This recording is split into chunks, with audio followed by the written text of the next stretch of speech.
Okay, but what do you want me to do? Start opening up some boxes. The boxes are already open! There's more right there.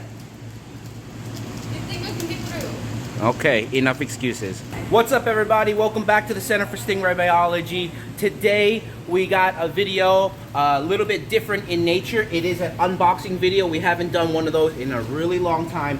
Only really because in the past, a lot of the shipments that we bring in are late night shipments, and I just want to be more focused on taking care of the fish instead of filming, right? But today is a small little shipment, came in on an early morning flight, so we got plenty of time. I can take my time and work. You know, we got the girls here trying to help out a little bit. With the late night shipments, we just have to get done because, you know, the kids are tired and they don't want to be here. But stay tuned, we got some really nice stuff in this shipment. All right, so we got a couple of these boxes open already. I want to give you some sneak peeks. Kim, go ahead, why don't you pull a bag up and show everyone what do we have this time around. Look at that, we got discus, and they're looking pretty good. The water's nice and clean. I think these are the goldens. Okay, we got some goldens. Oh, what do we got here? I don't know. Oh, we got some angelfish. Okay, these are the blue marbles. Okay, they're still small right now, so you don't see much yet, but when they get bigger, that silver part turns into a nice blue. And then what's that? Okay, these are the Bulgarian greens. Okay, yes, these are one of my favorite angels. When we open it up, you'll get to see it a little bit better. What's in these other boxes here? They're all the same? Pull up a couple of more. Let's see, what's this one here? Oh, look at that. That's a pigeon tiger. All right, so let's start opening them up. They have been in this box for almost 50 hours, but I have to admit, they do look pretty good. I did come across a couple of these. Look, he's upside down, but he's still breathing. We're gonna give it some TLC and start opening it up and acclimating it. You will see today, my acclimation process is gonna be very different from the way that I normally do it, okay? This is gonna be a much slower pace because discus are a little bit more sensitive and we want them to adjust, and we got to adjust it slow, all right? Because one of also the problems is when you adjust too fast, there's going to be other issues that I will talk about as I'm acclimating, all right? So let's get going. So see, oh, he's pulling out all the trays. What do you got there, Kim? That's an angel. Oh, that's an angelfish. Yes. Okay. Put it back in the same box that you found it, all right? So that I can keep track of everything. All right, let's go. We got Kim here pulling up the fish, putting it on the table. We're gonna start popping those rubber bands. There's a lot of rubber bands to pop. It's a pull and a twist. There you go. See, and it pops right off. And then we're gonna start pouring these out into the trays. All right, so we popped open a bunch of bags first, so that way when I pour it out, the fish will have some water in the tray. If not, they'll be kind of laying sideways. But check it out. Wow, their color is absolutely beautiful. They look so soft. They look neon. Yeah, let's look at this guy. That is beautiful. You know, discus out there, there's so many names out there, and a lot of times it could be the same fish, just different names. I mean, I would like to call these golden sunshines. Okay, they're beautiful. There is some poop in the bag here. You see? You want to show them? So maybe some fish just wasn't purged long enough. Okay. So that's also one of the reasons why they individually pack the discus, so that if one fish dies or puts a lot of waste in the bags, it doesn't affect all the other fish. Okay, now I'm just gonna dump them all in here and then start acclimating them one tray at a time. Oh, thank you, Kim. But yes, but I am very happy with this. Believe it or not, I actually didn't order this strain. My breeder, he just sent it, okay? And see, that's one of the good things about having good relationships with your suppliers. You don't necessarily know about everything that they have, but I can trust him to send me something good. You know, if I didn't know about it, and he's like, oh, I think you can use this. And in this particular case, I think he was right. Oh my God, I can't get over it. Look at this again. Wait till after. Oh, this one's brighter. Yes. Big mama. Okay, wait till after I get them out of this dirty water and acclimated, they're probably gonna look even better. We're gonna have to save all these bags. It's gonna be a lot of work for me to repack these things, but we're just gonna let it settle in for a day or two, and then these are gonna be off to you guys know where. Predatory fins. And then you'll probably see Rodrigo do his video on these, and it would be nice, you know, to document the whole thing from when it first arrived here and then going out. I'm just gonna dump some of this water because I do see a lot of poop in here. And then I'm gonna start adding some water here. It's not quite a drip, but it's good enough. And I'm just gonna let this go slowly while I work on the other fish. So look at these guys in the bag, and it's beautiful. Nice pattern. I can't wait to open these up. They kind of look like Chinese words. They kind of look like Chinese words. Yeah, they got cool markings. This is going to be a very repetitive process, but the fun thing is getting to see the fish. I think that's part of the appeal of watching these unboxing videos as well too, right? You get the thrill of this unboxing. It's basically like fish shopping. You know, one of the funnest things about being in this hobby is when you go out and get new fish, you go to the pet store, you see what they have, right? And this is just like buying a lot of fish and getting that enjoyment or that thrill all at one shot of so many fish. Oops. But of course, sometimes it could be a bad shipment, and we'll have casualties or fish that are very distressed that need help. Like I just saw this one. This guy's upside down. Okay, the water was a little bit less, let's say, compared to the other bags. You see that? So in this particular case, when they were packing it, they didn't catch it that it wasn't enough water. But he's still doing fine. Discus are very strong fish. All right, I'm gonna start pouring these out now. Chinese words. Chinese words again. Hold on. All right, here we go. Yeah, Tiff, come over here. You can show everyone as I'm pouring it out what they look like. Look at that. Ooh. Nice, right? Very, very bright Very bright, and vibrant. vibrant colors, beautiful pattern, very intricate pattern. These are called pigeon snake skins. In the discus community, the term snake skin refers to a type of discus that has very fine pattern, and that's what's happening here. Very intricate maze. Look at this one. Oh. Okay, well, I think it'll look even better with the flash. You see, the color's even brighter and shinier with the flash, but we're gonna turn the flash off for now because we don't want the bright light to stress out the fish too much. Hold on. Go ahead, you can pour that one in. Go ahead, just pour it. Just flip the bag over, yeah? Let the fish out, see? Okay. Looks awesome. So we see in here, these fish were, it seems like to be purged a little bit better. Okay, there's less waste. Minimal waste. There's some, but minimum. Unlike the Goldens. Oh, I like this one. Look at the body shape. It's very tall. And this is a whole other topic about grading discus, but the more round or the more high the body is, it's nice. And these striations, oh, so we were saying these are called tiger, right? It's tiger because normally discus stripes go across, but these are vertical, so we're calling them tiger pigeon snake skins, okay? And pigeon refers to a strain of discus that was created where the base color and where the base color is red and white, versus traditional discus, their base color is brown with a blue base. So far it's looking really good.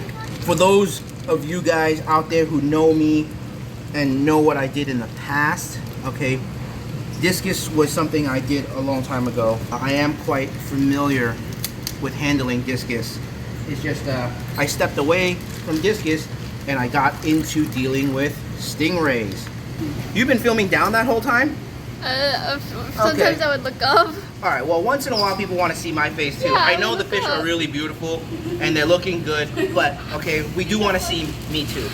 All right, so as we did that, I'm gonna dump some of this water out because there's still a lot of poop in here. You guys can see it. Yeah, it looks like our poop. And then add more water like that, right? They're so bright on camera. They're still bright, yes. And then over here, Again, I'm just gonna give it a quick little blast of water here. Where's the ammonia remover? There's the ammonia remover. So another quick blast just to stir up that ammonia remover. And then now I'm gonna adjust this to another slow trickle, or not a trickle again. You know, some of you out there might be like, oh, that's not a drip, that's way too fast. For me, it's good enough, okay? And seeing that the fish are very strong and healthy, I think I can acclimate them a little bit faster, okay? But back to what I was talking about at the beginning of the video. In this basket, the water is much dirtier, it's murky, there's waste. So that means there's a lot of ammonia in that water, okay? And sometimes when that ammonia gets too strong, it starts to burn on the fins of the fish. For all you guys out there who don't know, that's called ammonia burn. With the ammonia in the bag, it's high, but it hasn't been toxic because it's in an enclosed environment where the low pH of the water makes the ammonia non-toxic. Once we crack open that bag, that ammonia starts to skyrocket, and then we start to see the ammonia burn. Now I saw one where the tip of the fin, here it is. I gotta hold it under the water. Can you see the tip of the fin right there? The corner? Yeah, it's like whitish, right? The tip is gone? Yeah. Okay. See, that's ammonia burn. Now we might start to see this develop more as we're acclimating because the ammonia is starting to get more toxic and affect the fish. That was the point of putting the ammonia remover to detoxify it, but there's still this waste here. And in some cases, I actually would like to go a little faster, but I think it's okay. I think these guys are gonna go really fast. I'm very impressed with this quality.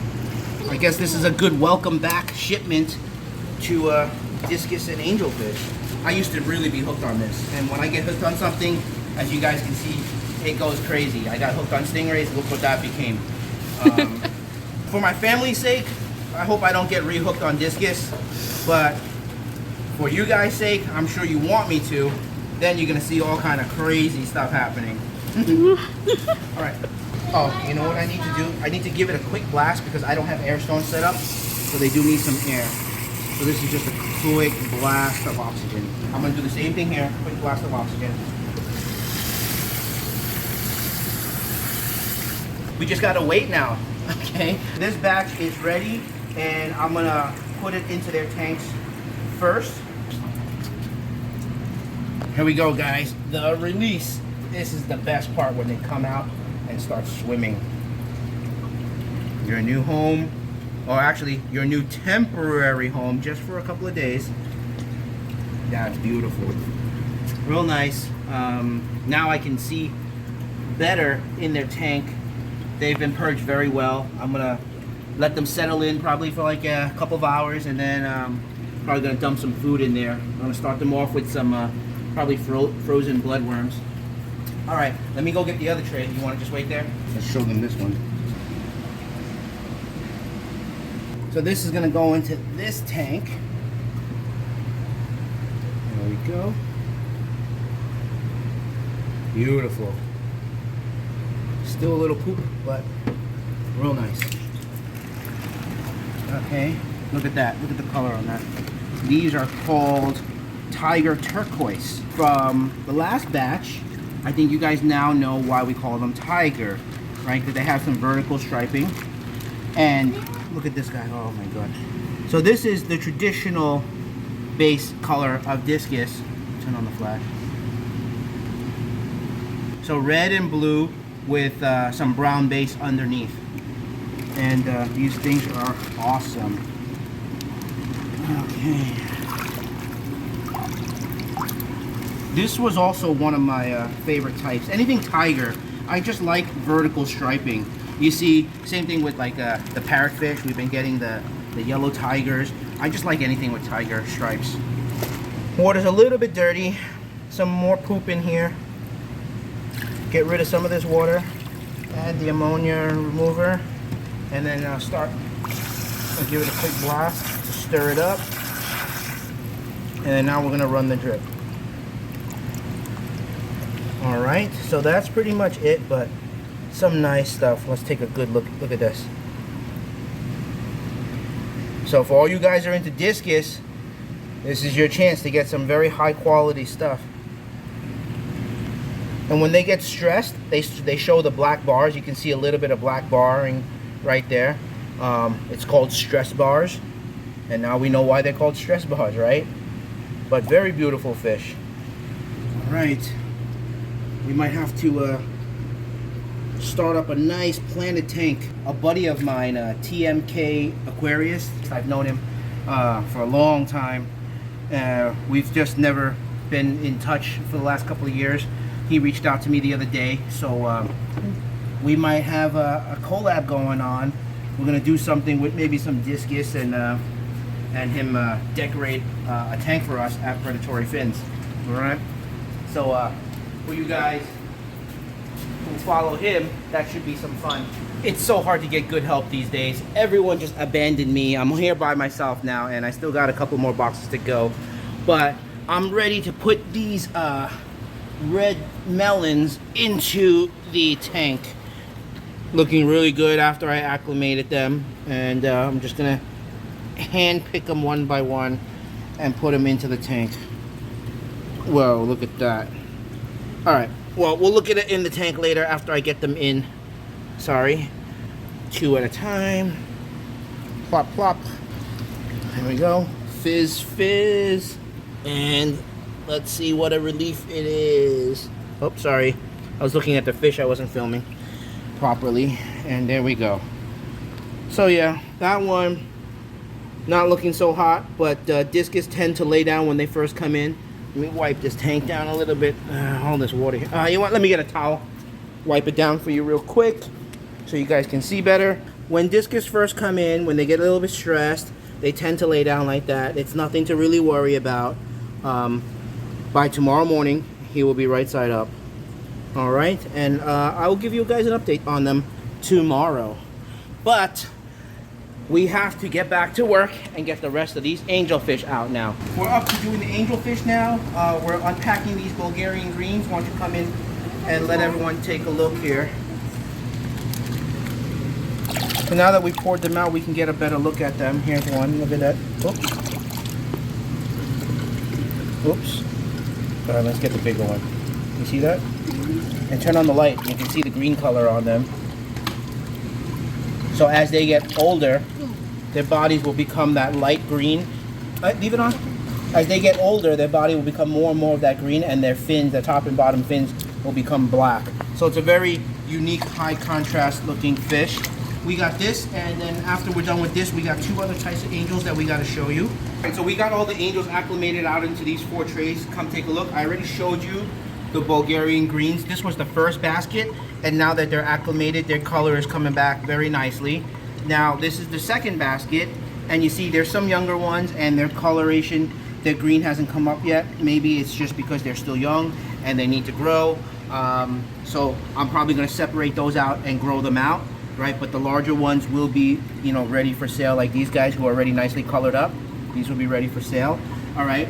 Now in this basket over here, we have what's called the marble blue. Can you tell that they're blue, Tiff? No, I cannot. Okay, why don't you turn on the light, the flash. Okay, and I'm gonna try to pick out, let's say like this one.